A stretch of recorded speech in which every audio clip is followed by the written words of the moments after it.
বিসমিল্লাহির রহমানির রহিম। আসসালামু আলাইকুম ওয়া রাহমাতুল্লাহ। প্রিয় শিক্ষার্থীরা, ওয়েলকাম টু মুমিনুরস টিচিং হোম। প্রিয় শিক্ষার্থীরা, ওয়েলকাম টু মুমিনুরস টিচিং হোম। এই ভিডিওটি দ্বারা তোমাদের নবম শ্রেণীর বিজ্ঞান বইয়ের 200 এবং 201 পৃষ্ঠা সম্পর্কে আলোচনা করা হবে। 12 অধ্যায়ের এই 2 পৃষ্ঠা সম্পর্কে পুরো বিষয়টিতে আমাদের ভূগর্ভের পানি চক্রের গুরুত্ব এবং অক্সিজেন চক্র এর গুরুত্ব সম্পর্কে আলোচনা করা হবে। তাই সবার কাছে অনুরোধ থাকবে ভিডিওটি না টেনে সম্পূর্ণ দেখার জন্য। চলে যাচ্ছি মূল ভিডিওর আলোচনায়।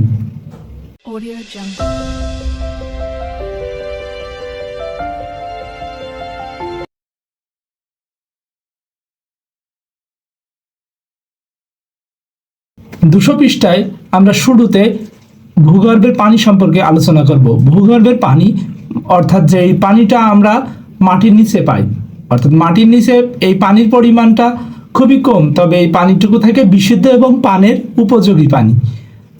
এখানে বলা হচ্ছে অনুপ্রবেশ। অনুপ্রবেশ শব্দটি আমরা ইন্টারফিল্ট্রেশন শব্দ থেকে পাই। অনুপ্রবেশ অর্থ পানির অণুগুলো মাটিতে কিভাবে প্রবেশ করে সেই ঘটনা এখানে বলা হয়েছে।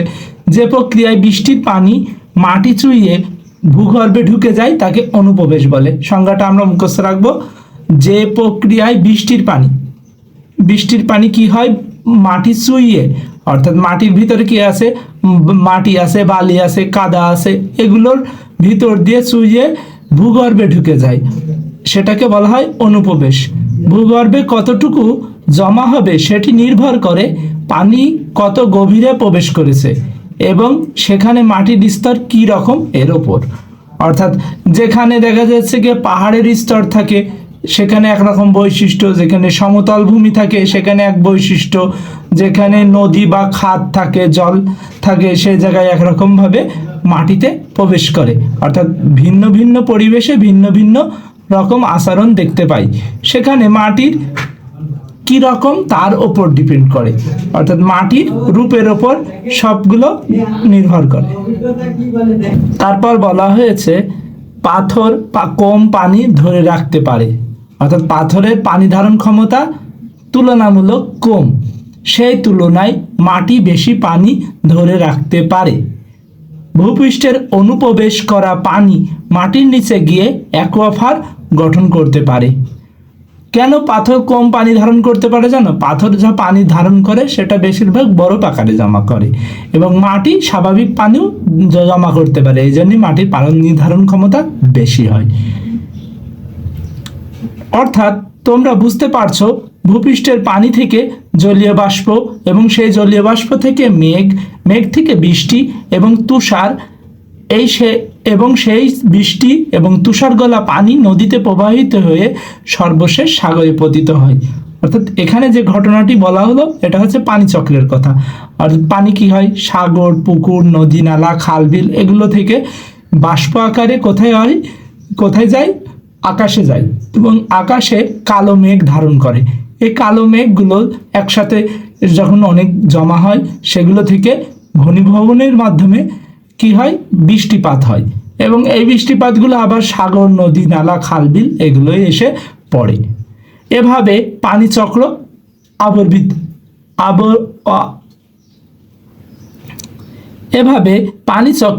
আবর্তিত হয়।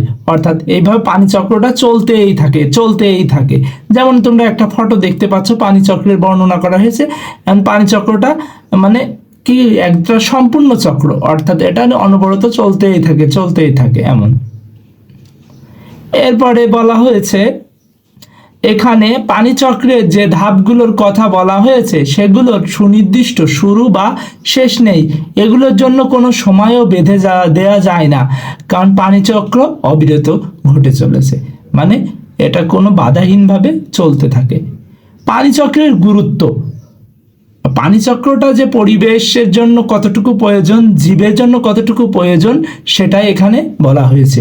পানি চক্রের গুরুত্ব অপরিসীম। জলবায়ুর ওপর পানিচক্রের অনেক বড় একটি প্রভাব রয়েছে। উদাহরণ দিয়ে জন্য বলা যায়, পানি বাষ্পীভূত হওয়ার সময় পরিবেশকে শীতল করে না রাখলে গ্রিনহাউস প্রক্রিয়ার কারণে পৃথিবীর তাপমাত্রা অসহনীয় হয়ে উঠত।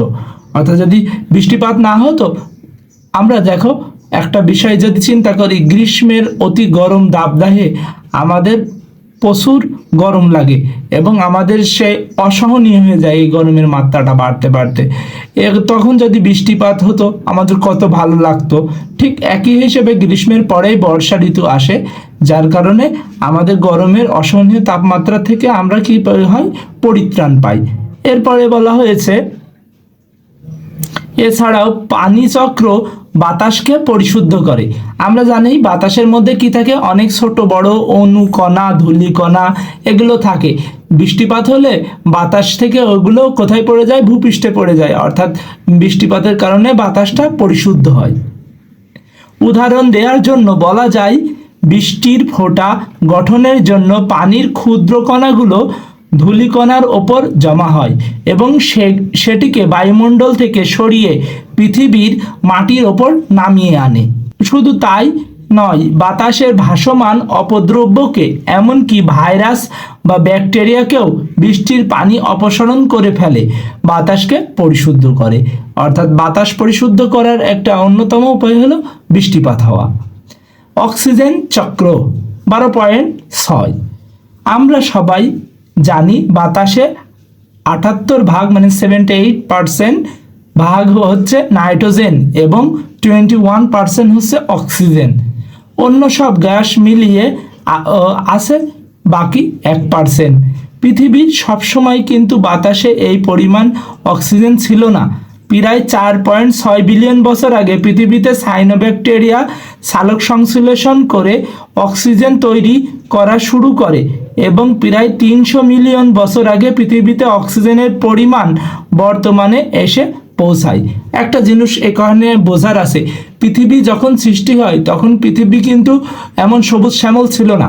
পৃথিবীতে সাইনোব্যাকটেরিয়ার যখন আবির্ভাব ঘটে, অর্থাৎ সাইনোব্যাকটেরিয়া আসার পরে এগুলো প্রচুর পরিমাণে অক্সিজেন পরিবেশে মুক্ত করতে থাকে। আমাদের যে ওজোন স্তরটা তখনও কিন্তু গঠন হয়েছেই, কিন্তু সেই সময় হচ্ছে কি বায়ুমণ্ডলের সকল অক্সিজেন গিয়ে ওজোন স্তর গঠন হয়েছে এবং পৃথিবীটাতে যখন প্রচুর পরিমাণে কি হয়, অক্সিজেনের আবির্ভাব ঘটে এই সাইনোব্যাকটেরিয়ার মাধ্যমে, তখন এই পৃথিবীটা সবুজ শ্যামলে ভরে যায়। অর্থাৎ সেই পূর্বের পৃথিবী, আমরা অতীতের পৃথিবী যদি কল্পনা করি তখন কিন্তু পৃথিবী সবুজ শ্যামল ছিল। এটা কি কারণে সম্ভব হয়েছে, অক্সিজেনের মাত্রাটা তখন যখন আমাদের পৃথিবীতে 21%-এরও বেশি লেভেলে ছিল, কিন্তু পরবর্তীতে এখানে বলা হয়েছে প্রায় 300 মিলিয়ন বছর আগের থেকে এই মাত্রাটা এসেছে 21% অক্সিজেন। পৃথিবীর বেশিরভাগ জীব এই অক্সিজেন শোষণ করে জীবন ধারণ করে। অর্থাৎ আমরা বলতে পারি এক কথায় প্রাণীকুল সবই অক্সিজেনের ওপর ডিপেন্ডেবল, আর উদ্ভিদও প্রত্যক্ষ বা পরোক্ষভাবে অক্সিজেনের ওপর নির্ভরশীল। আমরা জানি দিনের বেলায় উদ্ভিদ কার্বন ডাই অক্সাইড কি করে, গ্রহণ করে এবং অক্সিজেন ছাড়ে, কিন্তু রাতের বেলায় এর উল্টো ঘটনা ঘটে। রাতের বেলায় কিন্তু উদ্ভিদ অক্সিজেন গ্রহণ করে, এটা আমরা মনে রাখবো। এরপরে বলা হচ্ছে অক্সিজেন চক্রটি একটি জৈব রাসায়নিক চক্র। অক্সিজেন চক্রটি একটি জৈব রাসায়নিক চক্র, তার মানে এখানে কার্বনের উপস্থিতি আছে এবং এটা রাসায়নিক প্রক্রিয়ায় সংঘটিত হয় এবং এই চক্রের মাধ্যমে পৃথিবীতে অক্সিজেনের পরিমাণ একটি স্থিতিশীল পর্যায়ে পৌঁছায়। স্থিতিশীল পর্যায়ে পৌঁছায় বলে পরিবেশের ভারসাম্যটা রক্ষা থাকে। এই চক্রটি শুধু বায়ুমণ্ডল নয়, পৃথিবীর জীবমণ্ডল ও পৃথিবী পৃষ্ঠের লিথোস্ফিয়ার পর্যন্ত বিস্তৃত। আমরা জানি পৃথিবীর স্তরটিকে 5টি ভাগে ভাগ করা যায়, লিথোস্ফিয়ারও একটি স্তরের অংশ। প্রকৃতপক্ষে পৃথিবীর বায়ুমণ্ডলে যে পরিমাণ অক্সিজেন রয়েছে তার থেকে অনেক বেশি অক্সিজেন রয়েছে লিথোস্ফিয়ারে। লিথোস্ফিয়ারে আমরা এটাকে আয়নোস্ফিয়ারও বলতে পারি। এখানে অক্সিজেন এর ভান্ডার রয়েছে, অর্থাৎ অক্সিজেন ওখানে তরল, কিছুটা তরল টাইপের থাকে, কারণ O3 আকারে থাকে, অক্সিজেনের ঘনমাত্রা অনেক বেশি থাকে। এখন চিন্তা করো, পরবর্তীতে 201 পৃষ্ঠায় একটা ছবি দেওয়া আছে 12.15 অক্সিজেন চক্র। ছবিটার দিকে যদি আমরা তাকাই প্রথমে একটা গাছের ছবি দেখো, উদ্ভিদের ছবি দেওয়া আছে। উদ্ভিদের সালোক সংশ্লেষণের জন্য সালোক সংশ্লেষণের মাধ্যমে কি তৈরি হয়? অক্সিজেন তৈরি হয়। এই সালোক সংশ্লেষণ বিক্রিয়াটি তোমাদের বোঝার জন্য নিচে দেওয়া হয়েছে। দেখো, সালোক সংশ্লেষণ বিক্রিয়াটি সম্পন্ন হওয়ার জন্য সূর্যের আলো এবং ক্লোরোফিল লাগে, এবং এখানে উপজাত হিসেবে তৈরি হয় অক্সিজেন, এবং কাঁচামাল হিসেবে কি ব্যবহৃত হয়েছিল? কার্বন ডাই অক্সাইড আর পানি।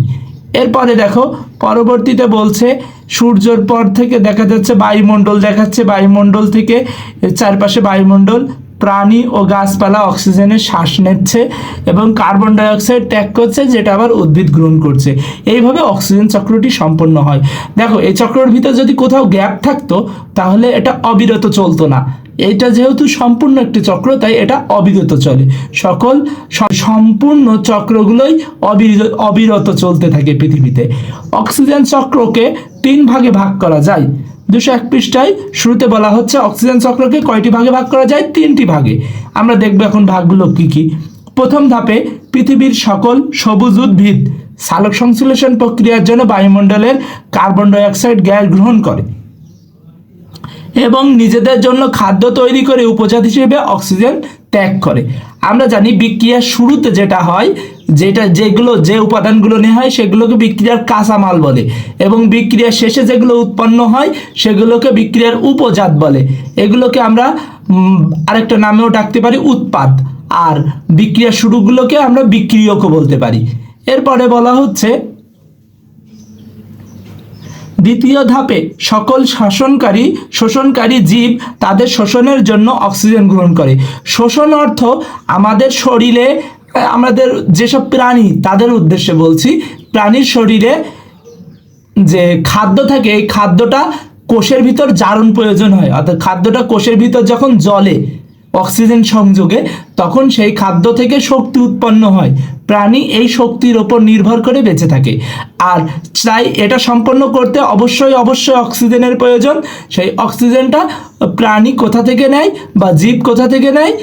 এই অক্সিজেনটা নেয় বায়ুমণ্ডল থেকে, আর এই বায়ুমণ্ডলে অক্সিজেনটা দেয় হচ্ছে উদ্ভিদ, এই বলা হয়েছে। এরপরে বলা হচ্ছে তৃতীয় ধাপে সকল জীব নিঃশ্বাসের সঙ্গে কার্বন ডাই অক্সাইড ত্যাগ করে। আমরা বললাম যে কোষের ভিতরে খাদ্য জারণ হয়, খাদ্য যখন জারণ হয় তখন খাদ্য থেকে কি তৈরি হয়? কার্বন ডাই অক্সাইড গ্যাসটা উৎপন্ন হয়, যেটা আমরা যখন নিঃশ্বাস আর প্রশ্বাস নিই, আমাদের শ্বাসের সাথে যখন ভিতরে যায় তখন আমাদের অক্সিজেন যায় এবং কার্বন ডাই অক্সাইডটা আমাদের অ্যালভিউলাসের মাধ্যমে বের হয়ে যেতে সাহায্য করে। এরপরে বলা হচ্ছে যেটি আবার উদ্ভিদের জন্য সালোক সংশ্লেষণের জন্য ফেরত যায়, অর্থাৎ এই কার্বন ডাই অক্সাইডটা উদ্ভিদের জন্য আবার অতীব প্রয়োজন, কারণ কার্বন ডাই অক্সাইড ছাড়া উদ্ভিদের কি তৈরি হয় না? খাদ্য তৈরি হয় না। এভাবে বায়ুমণ্ডলে অক্সিজেনের পরিমাণ স্থিতিশীল থাকে, অর্থাৎ ওই 21% বা তার কাছাকাছি সবসময় মানটা থাকে। এখানে উল্লেখ্য পৃথিবীর স্থলভাগ থেকে যে পরিমাণ অক্সিজেন নির্গত হয় সামুদ্রিক উদ্ভিদ থেকে সালোক সংশ্লেষণের মাধ্যমে প্রায় সমপরিমাণ অক্সিজেন বের হয়ে যায়। এখন দেখো, এখানে কেন সমুদ্রের কথাটা উল্লেখ করা হলো? আমরা যখন কোনো একটা বিষয় নিয়ে, খুব গুরুত্বপূর্ণ বিষয় নিয়ে আলোচনা করি, তখন কখনো সিংহভাগ বা বড় ভাগটা বাদ দিই না। সমুদ্রেই মূলত যে পরিমাণ উদ্ভিদ বা প্রাণী আছে, বাকি স্থলভাগে তার তুলনায় খুব কম আছে। এই জন্য বলা হচ্ছে সামুদ্রিক উদ্ভিদ থেকে সালোক সংশ্লেষণের মধ্যে প্রায় সমপরিমাণ অক্সিজেন বের হয়ে থাকে। এছাড়াও পৃথিবীর লিথোস্ফিয়ার থেকেও কিছু পরিমাণ অক্সিজেন বায়ুমণ্ডলে আদান প্রদান হয়ে থাকে। লিথোস্ফিয়ার থেকে বায়ুমণ্ডলেও কিছু পরিমাণ অক্সিজেন আসে বা যায়। অক্সিজেন পৃথিবীর বায়ুমণ্ডলের সবচেয়ে গুরুত্বপূর্ণ উপাদান, কারণ সকল জীব বেঁচে আছে এই অক্সিজেন চক্রের কারণে। এই গ্যাসটি নিম্নলিখিত কাজে ব্যবহার করা হয় বলে কয়েকটি অক্সিজেনের গুরুত্ব বা অক্সিজেন চক্রের গুরুত্ব নিচে বর্ণনা করা হয়েছে, আমরা এখন সেগুলো নিয়ে পড়ব। 1 নম্বরে বলা হচ্ছে জীব শ্বসনের মাধ্যমে অক্সিজেন গ্রহণ করে এবং অক্সিজেনের সঙ্গে খাদ্যের দহনের মাধ্যমে নিজের জন্য শক্তি উৎপন্ন করে। অর্থাৎ উদ্ভিদ কিন্তু সকল শক্তি পায় কোথা থেকে? সকল শক্তি পায় খাদ্য থেকে। আবার প্রাণীও সকল শক্তি পায় খাদ্য থেকে। এই খাদ্যটা জারণের জন্য অক্সিজেনের প্রয়োজন হয়। শোষণ প্রক্রিয়া সম্পন্ন হয় না অক্সিজেন ছাড়া। আমরা জানি শোষণ প্রক্রিয়ায় শক্তি উৎপন্ন হয়, আর এই শক্তিটা কোথা থেকে আসে? অক্সিজেন এবং খাদ্যের বিক্রিয়া থেকে আসে। 2 বলা হচ্ছে রান্নার কাজে, গাড়িতে, শিল্প কারখানায় আরো অনেক কিছুতেই শক্তি সৃষ্টি করার জন্য জ্বালানি দহন করা হয়। এই সব দহন কাজে অক্সিজেন ব্যবহার করা হয়। অর্থাৎ অক্সিজেন সংযোগে কোনো কিছুর বিক্রিয়াকেই বলা হয় দহন।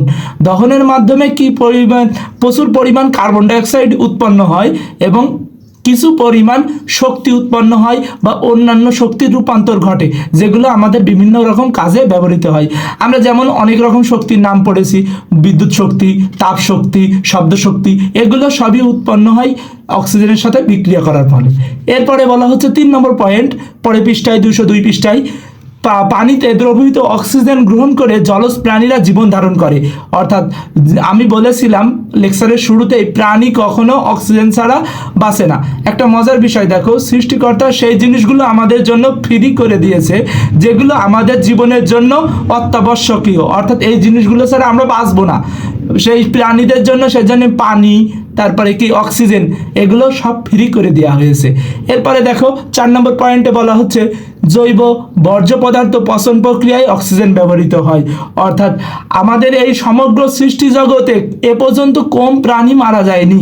এই প্রাণীগুলোর দেহটাকে আমরা জানি বিভিন্ন রকম বীজযোগ, এই বীজযোগগুলো কি করে? নিঃশেষ করে দেয়। অর্থাৎ ব্যাকটেরিয়া, সায়ানোব্যাকটেরিয়া বা এই জাতীয় বিভিন্ন অণুজীবগুলো এই মৃত প্রাণীগুলোকে কি করে?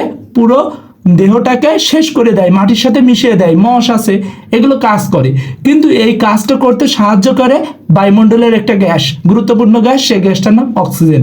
আজ থেকে মনে রাখবো, অক্সিজেনের জারণের ফলেই এটা সম্ভব হয়।